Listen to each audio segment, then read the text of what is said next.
Понатаму со нашиот гостин, прв гостин денес во студиото на утринската програма на Македонската телевизија.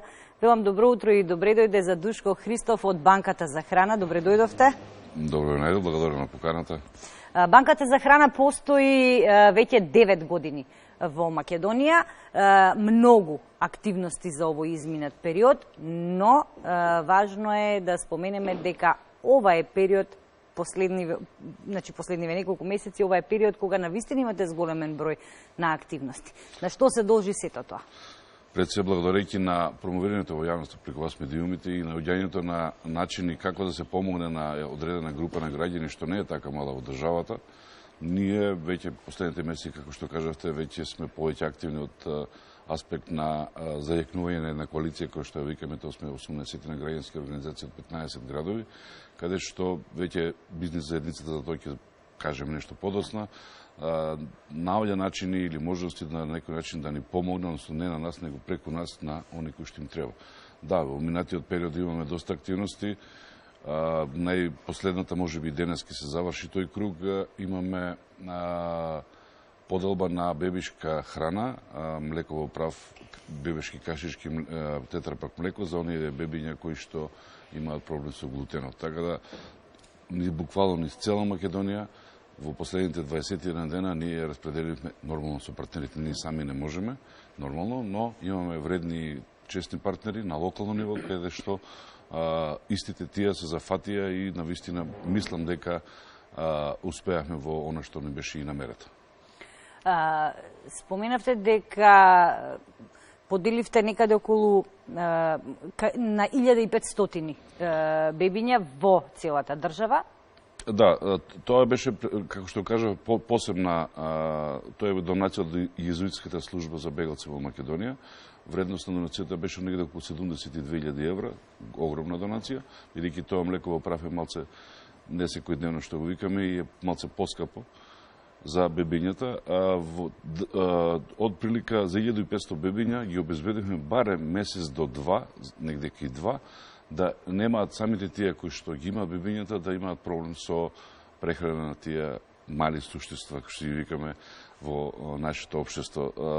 Морам да кажам дека еден така поголема донација дадовме во домот за доенчење во Битола, каде што буквално за 2 месеци им покривме потребата. Општини, како што мора да ги набравам да слушам граѓаните, дека не се само сконцентрирани во Скопје. Така, обично велат се случува во Скопје. Не, овој пат навистина не се случува се во Скопје. Само можеби 10-15% заврши оваа донација во Скопје и околината, зборам, бидејќи многу луѓе, да ги прашаме на улица, знаете ли кај се Мојанци или Чајла, некако села, како населби или одредени делови што живеат луѓе, појма немаат. А тоа се само на 2 километри воздушна линија од центарот на Скопје. Тоа беше за Скопскиот регион, значи Охрид, Битола, Берово, Виница, Делчево, Кочани, Куманово, Свети Николе, Тетово, Гостивар, Дебар, Велес, Кавадарци, нема каде не отидовме. Едноставно, благодарам на сите тие кои што се вклучија во таа акција, бидејќи навистина за многу кратко време истата таа храна стигна до оние кои што им треба. Значи, буквално ја покривме цела Македонија. Тоа е многу важно. Оние кои што навистина имаат потреба од ваква помош да не се чувствуваат запоставени, сепак некој мисли и на нив. Па да, дека ние ќе ги збогатиме, нема да ги збогатиме, барем во одреден период на нивниот секојдневен живот ќе им го лесниме на некој начин тој моментум на потреба од таква помош. Затоа и секогаш кога имаме можност, бидејќи таа коалиција, како што спомнавме, 80 на организации, делуваме во 15 гради во Македонија, негде на дневна основа е во 11, каде што над 300 лица секој ден во таа мрежа, во рамки на таа мрежа, благодарејќи на неколку компании, добиваат и дневни оброци, меѓутоа, благодарејќи на општина Центар. Тоа сакав да ве прашам следно, таму вие во тек поделбата на пакети. Вамо и вие потекнува до таму и го знаеме градоначалникот, многу ни активен, да го поздравиме Саша Богдановиќ, кој што беше првиот градоначалник во Македонија, кој што буквално во 2 реченици разбра филозофијата на банкарство со храна, невела банка за храна, кој што уште пред нова година почнавме акција Нула глад во општина Центар, која што на месечна основа помеѓу 40 и 50 оброци делиме на социјално загрозени фамилии од општина Центар. Тоа не е малку, негде околу 2,5 до 3 тона храна секој месец делиме, сега наред е 5-та акција поред. пратејќи го неговиот пример, благодарејќи на градоначалникот исто на Кавадарец, мора да го споменеме Митко Јанчев, кој што исто така, тој потиде чекор понатака, ни додели складиштен простор за локалната банка за храна во Кавадарец и брендирано, да го речеме, комбе, кој што жолто комбе, така испадна, кој што е лесно препознато веќе во регионот, бидејќи на 72 семејства на месечна основа добиваат преку своји социјални пакети. Оно што имаме. Имаме неколку фирми кои што го кажам на почетокот се разбуди од оној дел, ајде да го речеме, сонка и што размислуваат дали да донираат и не донираат, се повеќе и повеќе сака да донираат вишок на храна, но се уште немаме некои детали кои што ќе им го возможат до крај транспарентно и, да го речеме на некој начин, корисно тоа донирање.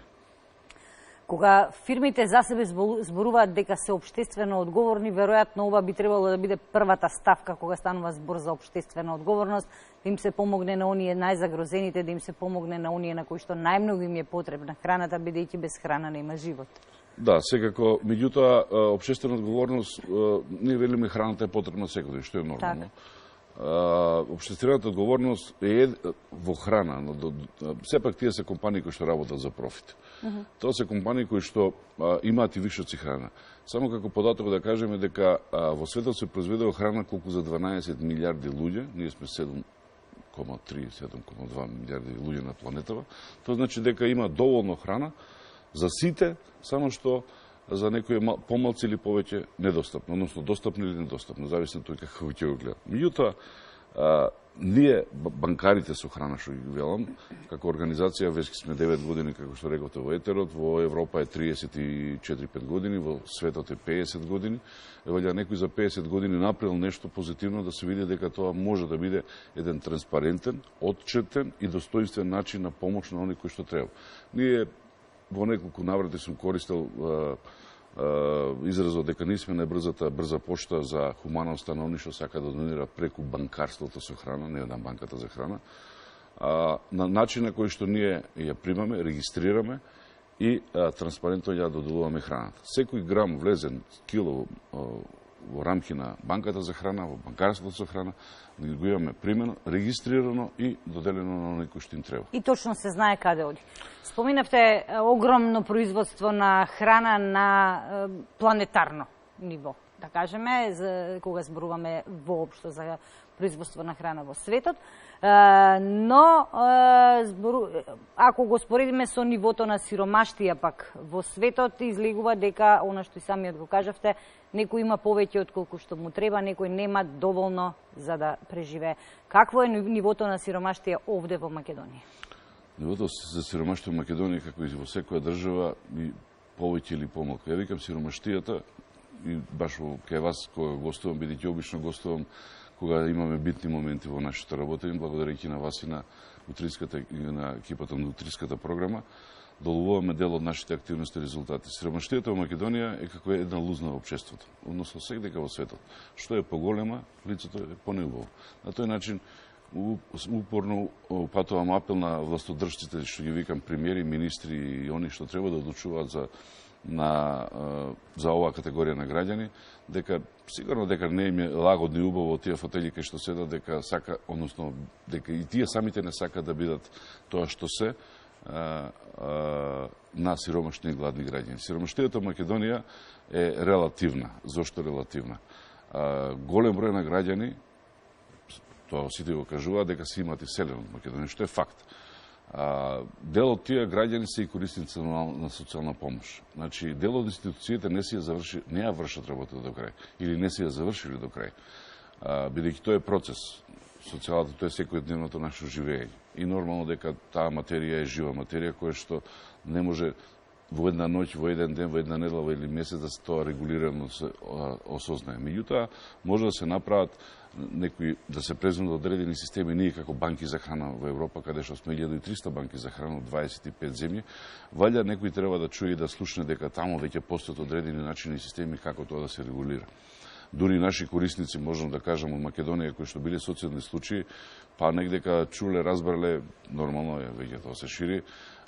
Дури во Италија знам дека луѓе од мојот крај разбрале дека го работам тоа што го работам и веќе неколку фамилии во Италија, во делот на Ломбардија, се корисници на банките за храна, баш затоа што најдоа разбирање партнерите што се сестрата организација од Милано, каде што они пристапија со своји барања, нормално, и со своји харти. И веќе знам како функционира системот на дневна основа во тој дел. Сиромаштијата дека во Македонија, нажалост, бројките кажуваат 450.000, не ги спорам, пак ќе речем. Меѓутоа се многу мизерни да ти кажеш некој дека 450.000, а знаејќи дека немаме повеќе од 1 до 1,4 милиони луѓе во Македонија кои што фактички живеат тука. Тоа значи дека секој трет граѓанин, па на некој начин, ние сме четворица, ама не дека сме гладни, сити, меѓутоа не сме гладни. На тој начин мислам дека по нашите истражувања, бидејќи во периодични делови на нашето работење, ние правиме одредени подпрашања во оние градови и места каде што, еве, ја спомнав мрежава на граѓански организации, подпрашуваме која е ситуацијата. Има 70-80.000 луѓе кои што има на вистина Македонија, кои што имаат проблем да обезбедат секој ден оброк. А ние велиме дека они обично имаат 2 до 3 оброка, бидејќи значаен дел од тие граѓани, пак од друга страна се срамат да побараат помош. Банкарството со храна и начинот на кој што ние го работиме сега, пробуваме да го работиме во Македонија, е да му го зачуваме достоинството на граѓаните. Да, тоа е. Некои луѓе можеби имаат навистина не знам, пречка, да речеме, да треба да отидат во некоја народна кујна и така натаму. Ова е сосема некоја друга приказна, кога станува збор за банкарството за храна, кој се може да биде потенцијален корисник на вашите... Сите, кои што имаат мак. Иако Министерството за труд и социјална политика вели дека они кои што се вработени, а се со ниски примања, без разлика дали се со ниски примања или големи примања, не може да бидат корисници на услугите, на овој тип на услуги. Па само ќе подсетам некого дека 80% од вработените во реалниот сектор, текстилната индустрија, можеби градежниството, не знам, се на прагот на сиромаштијата. А тие не се во листите. Да, кога ќе погледнеме, некои се многу подолу од просечната плата која што официјално излегува од Заводот за статистика. Па знаеме дека некој ќе земи 90.000 евра месечна плата, ама некој ќе земи 6.000 или 8.000. На тој начин, ако го правиме тој просек. Но навистина, нема да им ги броиме парите, нема да им ги броиме залаците, меѓутоа мора да се свестиме дека корисници на банките за храна во Европа се и луѓе со ниски примања. Меѓутоа, тој има посебен систем, оно што го спомнав. Има посебни картички во тесна соработка со Центар за социјална работа, со самите институции кои што работат. Бидејќи ние, наши пријателите, што се партнерите во околица, ние знаеме кој како живее.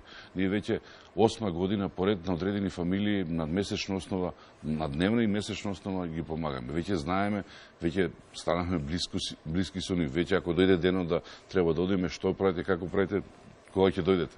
Значи, до тој степен. Го имате ли бројот на потенцијални корисници? Кај нас, ние што подржуваме се, како што споменав, се 300 на дневна основа. Имаат некаков си оброк, тоа го кажам го податок, бидејќи тоа е фирмата која што во маркетите на Тинес, која што произведува леб, и секој ден, веќе од 2013 година до ден денешен, ни лебот и лиснатите произведи од вчера и ги делиме преку партнерни организациите на локално ниво, додека тоа е еден оброк. Додека, како што кажа, од време на време, значи, имаме, само како податок ќе кажам дека минатата година 112 тони храна излобиравме, ние донираа, истата беше распределена до крајните корисници. Со општините центри и кавадарци, бројот на лица не е околу 750, тоа значи дека околу 1000 лица на месечна основа, на дневно имаме 300, околу 750 на месечна ги добиваат тие социјални пакети. Како што кажав и на почетокот, дека број на фирмите се зголемува кои што сакаат да донират, меѓутоа во моментов се надам ќе потрошиме на реченица околу законот кој што е во моментов предмет на дебата во една работна група, па ќе видиме како ќе дојде тој, како ќе го добие своето светло.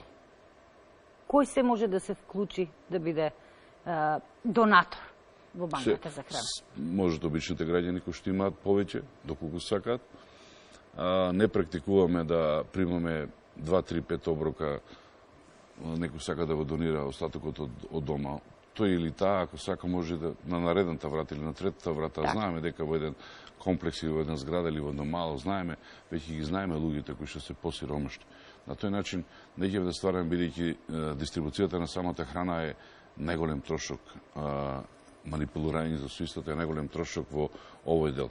Но доколку некој има производи кои што се со одреден рок на траен ден, 2, 3 може да се обратат до нас, па ние имаме своји партнерни организации кои што навремено во рок од 24 сата може да преземат истата храна. Или па, например, еве апел, како што кажа сега Жешко, сега е сезона на одмори, да ги отвориме фрижидерите, да видиме дека сме купили вишок виршли, кобасици или не знам ред други производи кои што после кои ќе се вратиме ќе бидат фрлени. Тоа е тоа што треба да го научиме, дека не треба да ја фрламе храната, затоа што она што нам ни е многу, на некој друг му е навистина неопходно, не само малку, туку неопходно за функционирање. Го споменавте законот, значи тоа е сега во подготовка, се надевате дека наскоро? Во рамки на проектот ВСС ефект подржан од Европската Унија 3 години, црпам искуство од Европа, како што спомнав, не само и во рамки на тој закон, но претежно и од тој закон. Ќе носиме експерти. Ќе имаме и донација од Белгиската банка за храна на есен комбе со фрижидер за транспорт на истата. Во законот, како што го спомнав, да, ние сме дел од работната група, токму и утре ќе има негде до крајот на месецот би требало да излезе некоја драфт верзија, нацрт верзија, која што ќе ги дава насоките и рамките на донирањето на вишохрана. Ние рекевме да биде то донирање вишохрана, бидејќи малку е донирање, па вишохрана, како што кажав, компаниите работат за профит, не работат за не знам што. Ние алудиравме да биде закон за вишохрана, право да се метнат во одредени законски одредби во постоечките закони, да се регулира што е вишок, бидејќи ние во Македонија немаме такво нешто, што е вишохрана. Секоја храна која што ќе биде регулирана, дали со тесерокна потреба, дали скршена при производство или на некој начин накршена при транспорт. Значи, тука треба да се најде формата и начинот како тоа да се регулира. Ќе видиме, законот има доста предности, меѓутоа има и доста недоследности и недокажаности од аспект на тоа кој треба да управува целиот тој процес. Ја не велам дека банкарството со храна е вистинскиот, меѓутоа е реалниот, во кој што со 50 годишно искуство некај нас во светот докажува, ги има своите вредности, дури банките за храна од неодамна станаа веќе третиот столб на делот на социјалната политика и социјалната инклузија во рамки на Европската Унија. На некој начин ние како организација со наши представници го носам ја тој процес, меѓутоа не сум најпаметниот во тој дел, каде што учествуваме во работната група, која што на некој начин ние во Европа нема кристално јасни закони кои што ја регулираат оваа материја, бидејќи навистина е шкаклива, навистина е, како да кажам, чувствителна од аспект, од секој аспект, од делот на управување со храна, од делот на оперирање со истата, од делот на корисници во Европа. Таму е можеби најчувствително кога станува збор за корисници. Така, затоа што сега не може да измериме што е оброк од една страна или кој е корисник. Сега има на дебата колку се корисниците, колку се оброците. Да не ги броиме, меѓутоа мора да знаеме колкава е вредноста на фрлената храна. Не само да кажам дека во Македонија храна се фрла колку едно кочене да го нараниме цела година. Потоците кажуваат навистина огромни количини, па баш пред некој време бевме сведоци на огромни количини на јаболка фрлени во ресен. Жалосно. Да таа јаболка се ставеше во функција на да се направи некој компот или некој сок или било што да се даде, да се подели на тие, а ние како организација можеме тоа да го организираме, бидејќи веќе сме се докажале во тој дел. Минатата година 7 тона лимони спасивме да не завршат на Дрисла. На две организации им дадовме лимоните, обезбедивме начин како да направат сок од тоа, обезбедивме шеќери, 3700 литри негдека джус од лимон се направи некој сок. Значи, тој требаше да заврши на Дрисла. Ние знаеме, сме волни, имаме на некој начин можеби така поскромни капацитети, меѓутоа знаеме како одредена храна која што пред истекот на рокот да стаи во функција. Што се однесува до законот, тоа го регулира во одредени делови и се надам дека ќе се има слух да се вградат и поквалитетни предлози и сугестии кои што доаѓаат и од наша страна, меѓутоа и од други страни, така да ќе видиме до каде ќе оди. До 20 јули би требало да има некоја нацрт верзија, ќе видиме, бидејќи не секој закон, знаеме сами сведоци сме од нашој транзицијско општество од веќе 29 години, дека можам да речем дека над 50% законите ставени на хартија не функционираат и го немаат својот ефект од кој што треба да го имаат ние како општество. Се надевам дека ќе биде нешто поместено од мртвата точка. Ќе биде поместено. Го споменавте фрлањето на јаболката, лето е период кога има многу производи на пазарот, арно, ама и кон крајот на летото ни се случува пак да има и многу фрлање на храна. Да речеме, неколку години наназад тоа беше проблем со лубениците, па имавме проблем со... Сега имаме премногу праски од она што го читаме и што го слушаме. Може би ќе успеете дел од таа храна да спасите, за да заврши таму, кај оние кај кои што е навистина потребна. Само политичка волја и може да се реши. Доколку во рамки на ваквите законски иницијативи или иницијативи од страна на добриот пиар на, ајде ги речеме, институциите или они што се врткаат околу институциите, ово нема да успее. Не сум толку голем песимист, секој пат сум оптимист, бидејќи 9 години да обстојам во оваа, да речеме, бранша социјалната, поготово пат сиромаштијата и гладот, бидејќи ние вериме дека гладот е најтежок на сиромаштија, а сиромавиот човек е малку и ѓавол човек. Тој мисли само на едно, што за наредниот оброк, они што имаме малце, некои што имаат малце повеќе, тие размислуваат, имаат други идеали и богови. Тој што нема, што е гладен, мисли само на наредниот оброк. Не верувам, значи, само верувам тоа дека треба да се дигнат раците, политичките партии да ги дигнат раците од темата сиромаштија, меѓутоа тоа тешко, затоа што тоа се потенцијалните гласачи, начините на додворување, било кои постапки кои што ги прават институциите, доведуваат малку и до заблуда кај одредени група на граѓани што имаат потребна помош, оно што го реков, они што сака да му се зачепа достоинството, се срами да побара храна. Тој никогаш нема да се експонира во јавноста дека има потреба од храна. Тоа е неутрален, не гласен ни за едниот, ни за другиот, затоа што знаат до сега никој не му помогнал точно.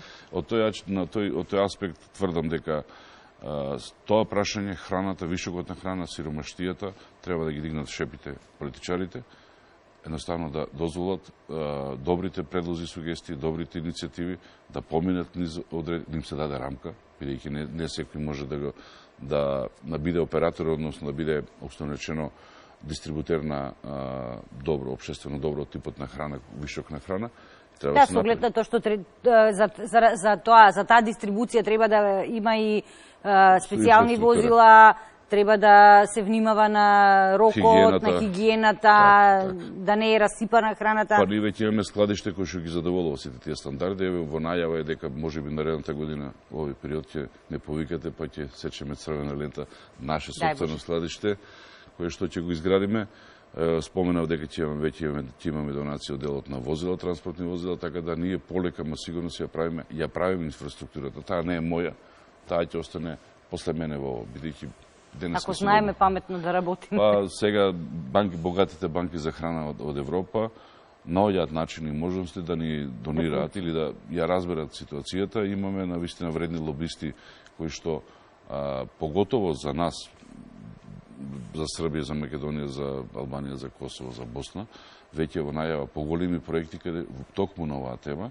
И тие проекти мислам дека ќе го видат светлото на денот, можеби крајот на годината или почетокот на наредната, бидејќи не само сиромаштијата која што е кај нас присутна како општество, тоа е факт, меѓутоа имаме и други проблеми во овој регион што го набројав, од делот на мигрантската криза која што знае да ескалира, знае да и таа тлее не е решена и веќе одредени постапки и програми се креираат во Европа токму преку со банкиве за храна. Тоа сакав да ве прашам сега додека зборувате, доколку се случи повторно да имаме бран од бегалци, постојано тоа некако се најавува, за среќа е малку стишана работата, но никој не може да гарантира кога повторно може да ни се случи такво нешто. Се вклучувате ли тука во такви ситуации? Да бидам искрен, 2015 година кога беше тој масовен мигрантски бран, ние бевме првата организација што ги однесе првите 2.500 сендвичи и вода на Богородица. Меѓутоа, начинот на манипулација на истата и мала група на граѓани, малце со критика кон нив, некако најдоа начин и канали да да ја препродаваат таа храна. И ја реков банката за храна дига раце од тој дел. Не ќе ме утре некој да не бележи нас како организација која што тргува со маката на луѓето, а пред се донирана од страна на, ја ги викам, филјан компании.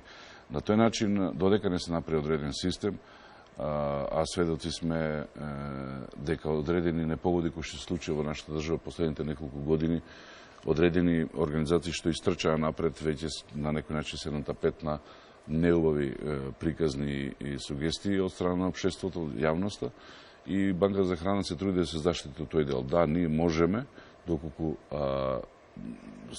еден дел од процесот ние го водиме, бидејќи банкарството за храна значи отчетност, значи транспарентност. А не ќеме да влеземе во делови кои што нам ќе ни се препише нешто што и не треба да се препише, а сепак се работи за чувствителна тема и чувствителна група на граѓани кои што бегаат од не знам каде. И банките за храна токму на овој дел има разработуваме посебно една, ајде да речеме, стратегија, како документ, не е стратегија, не е план, како ние би се вклучиле на кој начин од, ја го викам, од Грција до крајните дестинации каде што се. Иначе во регионот, само да кажам за гледачи, дека има над Босна, Србија, Македонија, негде кои 60.000 мигранти кои што се заглавени во тој меѓупростор сега, што да правиме, тука се, сепак и тие треба да им се удоволи. Македонија нема многу, негде можеби 150 официјално, неофицијално не знаеме. Меѓутоа, да, имаат потреби тие луѓе да им се помогне со одветен и човечки начин. Да, тоа се човечки судбини кои што веројатно никој не ги посакува ни за себе, ни за своите блиски, а на луѓето кои што не ги познаваме, ама сепак се луѓе исто како нас треба да им помогнеме. Како заклучок би навела дека се сведува на една законска рамка за да функционира безпрекорно. Да, еден закон, меѓутоа тој треба да биде функционален. Ќе видиме, како што споменав, ќе добие валјда некој светло до крајот на месецов. Неговата имплементација ќе видиме, ќе ги поставиме параметрите малце повисоко скалилата, да видиме дали можеме да ги исполниме, оно што го исполнуваме, не секој ќе може да се бави со оваа тема. Ако имаме услови, ако имаме разбирање, ако имаме и сенс од страна на институциите, мислам дека ова може да успее. Не е толку страшно да би било, не знам, коса да му се крема на некого на глава. Има одредени примери од регионот, еве во Бугарија има банка за храна која што прекрасно функционира, не е во тие европски, да ги речеме, постулати, но да, функционира.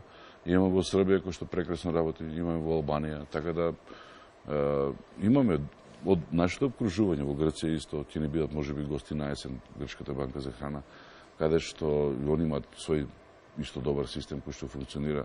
Знаеме дека они имаат голем број со пожари, со одредени социјални, па први се они на удар на мигрантски одбрана. Така да, да, тука сме. Господине Христов, ви благодарам за одвоеното време, за вашето присуство во денешната утринска програма на Македонската телевизија. Ви посакувам успех во се она што го работите и навистина посакувам да се намали бројот на сиромашни и на гладни луѓе во државава со оглед на тоа што се трудите, не само уште еднаш ќе кажам на оние кои што се во Скопје, туку на сите оние кои што живеат во Републикава, да имаат достоинствен живот. Благодарам на утринската програма што издвојува време да на некој начин што ги кажа, ги представиме нашите активности, можеби нашите погледи, оно како размислуваме делот да се помогне на секој граѓан, да се намали бројката на сиромашни, малку потешко, но се надам дека ќе биде подобро. Треба да бидеме оптимисти. Така, ви благодарам уште еднаш. Почитувани, ние продолжуваме натаму со предвидените содржини. Сите оние кои што се љубители на културата, уметноста, театарот, музиката, веројатно и планираат четврток денес е убав ден за излегување некаде, особено да се посети некоја културна манифестација. За тоа каде што се има, ќе може да се информирате од културниот